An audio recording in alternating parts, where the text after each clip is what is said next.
স্বাগতম, নমস্কার। চীনা চিত্র অজানা গল্পে আজকেও ফিরে এলাম খাওয়া দাওয়া নিয়ে। কি হয়েছে জানেন, আজকাল ইউটিউব খুললে একবারে ফুড ব্লগারদের ভর্তি। ছোট্ট ছোট্ট ছোট্ট ছোট্ট আমার মতন ছোট ছোট অনুষ্ঠান, 5 মিনিট 10 মিনিট, লোকে খাবার বানাচ্ছে, খাচ্ছে, যাচ্ছে, দিব্যি লোকে হই হই করে সেগুলোকে অ্যাকসেপ্ট করছে। আজ থেকে প্রায় 50-55 বছর আগের বিয়ে বাড়ির খাওয়ার কথা আজকে আপনাদের সামনে তুলে ধরব।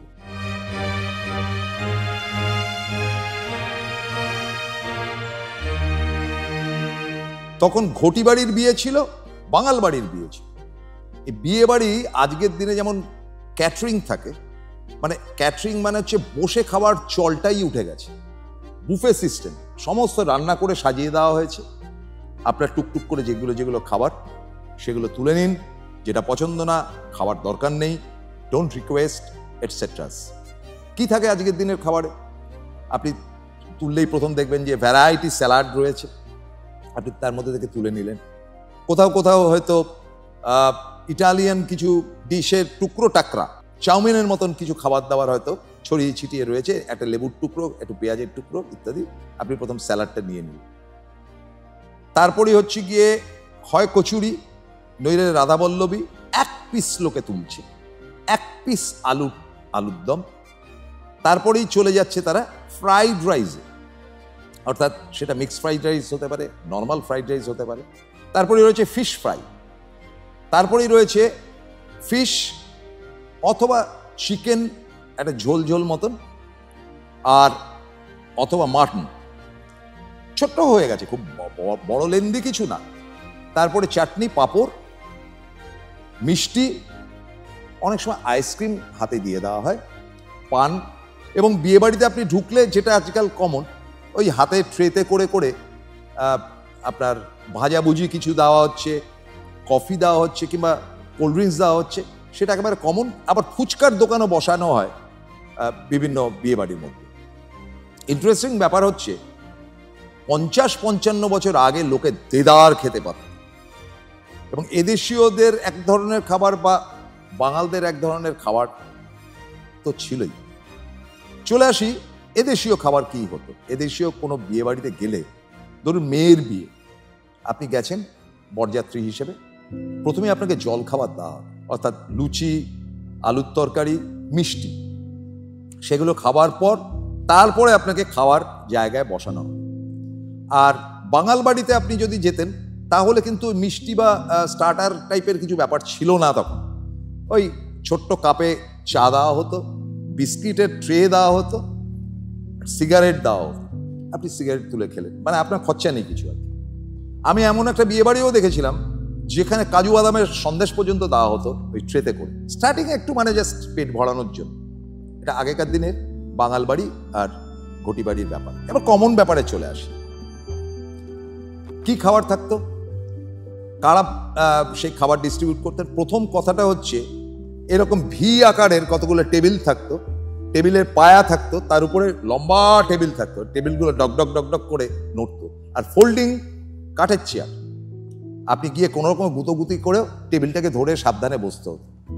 ভাঁড়ের জল আর কলাপাতা, কলাপাতার মধ্যে আপনি আপনার ভাঁড়ের জল দিয়ে নিজেই মুছে নেবেন।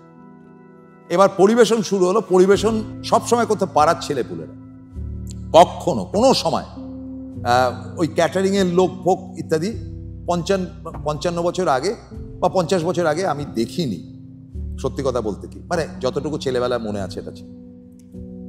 তো পাড়ার ছেলেরাই একটা গামছা পরে তারা হই হই করে নেমে যেত।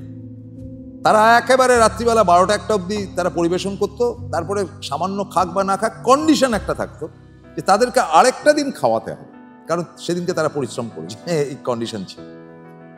তাহলে কি কি খাওয়া হতো? প্রথমে নুন আর লেবু টক টক টক টক করে দিতে দিতে চলে গেল, আর একজন এসে জল দিয়ে গেল। আর জলের জারটাও ছিল অদ্ভুত, একটা তামার পাত্রে করে জল দেওয়া হতো। এখনো ঠাকুর ঘরে অনেকের রয়েছে সে ধরনের তামার পাত্র, জানি না আছে কিনা। তাতে করে জল পরপর দিয়ে যাওয়া হলো। আবার অনেক সময় দেখা যেত ভাঁড় ফুটো, চোঁ করে জল বেরিয়ে আসছে, এই ভাঁড় ফুটো ফুটো ভাঁড়, এই চেঞ্জ করে দাও, চেঞ্জ করে দাও, আবার ভাঁড় দাও। তারপরে যেটা কমন দেওয়া হতো সেটা হচ্ছে বেগুন ভাজা, কমন, কম্পালসারি। কেন, কারণটা পরে বলছি। এরকম একটা বেগুনকে 3-4 টুকরো করা হতো বা 5-6 টুকরো করা হতো, সেটাকে একদম জবজবে তেলে ভেজে আপনার পাতের মধ্যে আপনাকে নিতেই হবে। না খেলে সরিয়ে রাখুন, কিন্তু রাখুন, পাতে আপনাকে ফেলে দেবেই। মজার ব্যাপার। এটা কেন হতো আমি জানি না। তারপরে লুচি, আর তার সঙ্গে মিষ্টি মিষ্টি ছোলার ডাল, মিষ্টি মিষ্টি ছোলার ডাল আর লুচি চটপট দিত, লোকের দেদার খেয়ে উড়ে গেল, রিপিট হতো, লুচি লুচি লুচি, ছোলার ডাল ছোলার ডাল ছোলার ডাল। তারপরে আসতো ডিমের ডেভিল, ভেরি ইন্টারেস্টিং। অর্ধেকটা হচ্ছে মাটনের পুর আর অর্ধেকটা হচ্ছে অর্ধেক ডিম, হাঁসের ডিম, তাই দিয়ে এরকম গোল বলের মতন ডিমের ডেভিল লোকের পাতে চলে আসতো।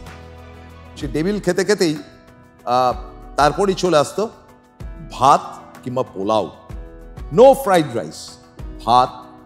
বাঙাল বাড়িতে ম্যাক্সিমাম, এদেশীয়দের বাড়িতে হলুদ রঙের পোলাও, যেগুলো একটু মিষ্টি মিষ্টি খেতে। তার সঙ্গে কম্পালসারি বিয়ে বাড়ি যখন মাছ আসতই, রুই মাছ বা কাতলা মাছের কালিয়া, অনেকেই একটু মিষ্টি মিষ্টি টেস্ট থাকতো, আর বাঙাল বাড়িতে একটু ঝালঝাল মতন থাকতো। পোলাও দিয়ে ওরা মেরে উড়িয়ে নিত লোকে, কোনো ব্যাপার না, তখনকার দিনে লোকে খেতে পারতো, আপনার ধারণা নেই কিছু। এবং সেটা শেষ হলে ভদ্রলোকের বাড়ি নো চিকেন, চিকেন নামক বস্তুটিই ছিল না, মাটন, মাংস মানে মাটন, ডাবু হাতা করে আপনার পাতের মধ্যে মাংস দিয়ে চলে গেল। তার সঙ্গে আবার পোলাও রিপিট হলো, মাংস রিপিট হলো, মাছ খুব একটা রিপিট হতো না। আপনি দিদার কয়েকবার পোলাও আর মাংস খেলেন, আবার বাঙাল বাড়িতে ভাত আর মাংস খেলেন। তারপরেই আসতো চাটনি। দু ধরনের চাটনি খুব কমন ছিল। খেজুরের চাটনি হলে হলো, সেটা না হলে না হলো।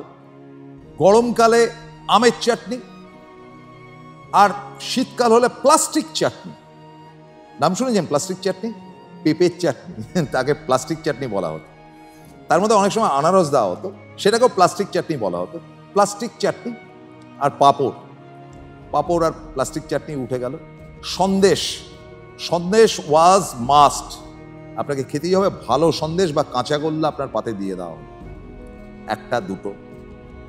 তারপরে আসতো লেডিকেনি, একটা দুটো। এবার আসতো বালতি ভর্তি করে রসগোল্লা, এরকম মুঠো করে তুলে আপনার পাতের মধ্যে দাও, 4টে 5টা 6টা। আমি এমন লোককে দেখেছি যে একসাথে মানে অন্তত 600 থেকে 700 গ্রাম থেকে কেজিখানেক মাংস খেয়ে নিচ্ছে। আবার তারপরে দেখা যেত যে তিনি 20 থেকে 25টা রসগোল্লা অনায়াসে খেয়ে নিচ্ছে। খেতে পারতো মানুষ, দেদার খেতে পারত। এবং শেষ পাতে আসতো দই, নো আইসক্রিম। দইটা কেন উঠে গেল জানেন? কোন একটা সময় শুনেছিলেন যে দইয়ের মধ্যে বিষক্রিয়া হয়েছে না কি হয়েছে, এটা খুব মানে তৎকালীন খবরের কাগজওয়ালারা খুব ছাপাতো যে দই দই দই দই। দই কিন্তু আলটিমেটলি উঠেই গেল। এখনো কিছু কিছু বিয়ে বাড়িতে ভালো দই, আর দই তখন আসতো কোথা থেকে? মোল্লার চাক কিংবা নদিয়া থেকে দই আসতো, একবারে ক্ষীরের মতন খেতে। সেই দইয়ের দামও ছিল যথেষ্ট। এরকম কাটারি দিয়ে কেটে আপনার পাতের মধ্যে স্লাইসের মতন কেটে দিয়ে চলে যেত। অনেকে দই আবার রিপিট করতো যে আর একটু দই দাও, দই রসগোল্লা মেখে খেত। এবং একেবারেই শেষে আসতো পান, অবশ্যই মিষ্টি পান। পান খেতে খেতে বেরোনোর সঙ্গে সঙ্গে আপনার সামনে ট্রে ধরা হতো, তার মধ্যে সিগারেট রয়েছে, যিনি সিগারেট খাচ্ছেন তিনি সিগারেট মুখে দিয়ে বেরিয়ে যাচ্ছেন। এই ছিল তখনকার দিনে বিয়ে বাড়ির খাবারের রীতি। এবার ওই যে একটা কথা বললাম আপনাকে যে বেগুন ভাজা কেন দেওয়া হতো, সেটা একটা খাদ্য হলো। বেগুন ভাজা কেন দেওয়া হতো জানেন? তখনকার দিনে ঠাকুর মশাইরা রান্না করতে আসতেন, তাদের দলবল নেই, তাকে বলা হতো যে কত লোক, 400, কত লোক 500। তখনকার দিনে 200-200 নেমন্তন্ন হতো, মিনিমাম 300-350। তারও তাদেরকে বলা হতো মাত্র 300 লোক। ঠাকুর মশাই হাজির হতেন, ঠাকুর মশাই হাজির হয়ে তিনি লিস্ট ফর্দ ফেলে দিতেন, কি কি লাগবে, গরম মশলা থেকে এটা ওটা সেটা, তার ফর্দ ফেলে দিতেন। এই ফর্দ ফেলে দেওয়ার পর বাজার হতো, এই বাজার করতো বাড়ির লোকেরা। এবং তখন একজন ম্যানেজার থাকতো, সে বাড়ির হয়তো যিনি কর্তা ব্যক্তি তার শালাবাবু এসে হয়তো ম্যানেজার, তিনি ওই খাবারের ওখান থেকে নড়তেন, যাও এখন দাও, এই দাও, এই দাও। বা তাদের দেখা যেত যে যার মেয়ের বিয়ে তার বন্ধু এসছেন, মানে বাড়ির কর্তার বন্ধু, তিনি সকাল থেকে বসে রয়েছেন যে তিনি এই খাওয়া দাওয়ার ব্যাপারটা দেখবেন। এর মধ্যে সেই বন্ধুই হয়তো ব্যবস্থা করতো দুপুরের খাবার। দুপুরের খাবার কি হতো জানেন তো? এই বিয়ে বাড়ির দুপুরের খাবার হতো ভাত, মুসুর ডাল, ছ্যাঁচড়া। ছ্যাঁচড়াটা হতো কি, এই যে মাছগুলোকে আনা হতো না, মাছের মাথা দিয়ে আর নানা রকম ওই ডাটা ফাটা দিয়ে একটা ছ্যাঁচড়া টাইপের করা হতো। অনেক সময় মাছ এক টুকরো করে মাছ দেওয়া হতো, ব্যাস, দ্যাটস অল। এটা ছিল দুপুরবেলার খাবার। বড় জোর একটু চাটনি থাকলে হতো, মিষ্টি ফিষ্টি তখন হতো। এই বন্ধুর কাজ থাকতো ওটা, যে বা ম্যানেজার যে থাকতো, একজন ম্যানেজার, বাড়ির লোক, তিনি বাড়ির লোক হতেই হবে। আর এই বেগুন ভাজাটা কেন দেওয়া হতো জানেন? বেগুনগুলো কাটার পর কটা বেগুন কাটা হয়েছে, বেগুনের টুকরো, সেটাকে গোনা হতো। দেখা গেল 400 বেগুন কাটা হলো। ঠাকুরমশাই প্রথম গিয়ে, মানে রান্নার ঠাকুর প্রথম গিয়ে বেগুনগুলোকে কেটে ফেলতেন। কেটে ফেলে বলতেন বাড়ির কর্তাকে বা ম্যানেজারকে ডেকে বলতেন, দেখুন, এই দেখুন 400 পিস বেগুন রেখেছি। এবং প্রত্যেকের পাতে একটা করে বেগুন দেওয়ার পরেও যদি দেখা যেত যে গোটা 6 বা গোটা 10 বেগুন অবশিষ্ট রয়েছে, তাহলে ধরে নিতে হবে 400 মাইনাস 10 বা 400 মাইনাস 20, যে সংখ্যাটা হচ্ছে 390 বা 380, তার মানে 380 জন খেয়ে গেছে। মানে বেগুনের ডাঁট দিয়ে কতজন এসে খেয়ে যেতেন। তখনকার দিনে ক্যাটারিং এর মতন ওই প্লেট প্রতি গোনার দরকার হতো না, বেগুন দিয়ে গুনতে হতো কত মানুষ এসে খেয়ে গেছে। অভূতপূর্ব ব্যাপার। আর একটা ব্যাপার থাকতো, সেটা হচ্ছে যে তখন সব বাড়িতে একটা নিরামিষের ব্যাপার থাকতো। বাড়ির বিধবা মহিলারা থাকতেন, অনেক সময় অনেকে নিরামিষাশী থাকতেন। তাদের জন্য ঠাকুরমশাই আলাদা উনুন করতেন। তাদের একটু অ্যাডিশনাল খাবার থাকতো, সেটা হচ্ছে বোঁদে, রসগোল্লা, লেডিকেনি এবং বোঁদে তখন বিয়ে বাড়িতে দেওয়া হতো রীতিমতো, আপনারা ভাবতে পারবেন। গরম বোঁদে তাদের দেওয়া হতো। এবং তরকারি বলতে তখন লুচির সঙ্গে ওই যেমন আলুর দম বা ছোলার ডাল যাচ্ছে, সেটা তো কমন, সেটা তো নিরামিষ আমিষের ব্যাপার নেই। কিন্তু চপের জায়গায় তখন ওই রকম ধরনের ফুলুরি বা কিছু একটা দেওয়া হতো।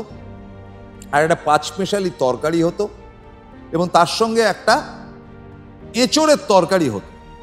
এঁচোড়কে বলা হতো গাছপাঠা, এবং গাছপাঠাটা পেঁয়াজ রসুন ছাড়া রান্না হতো, এবং গাছপাঠার তরকারি থাকতো।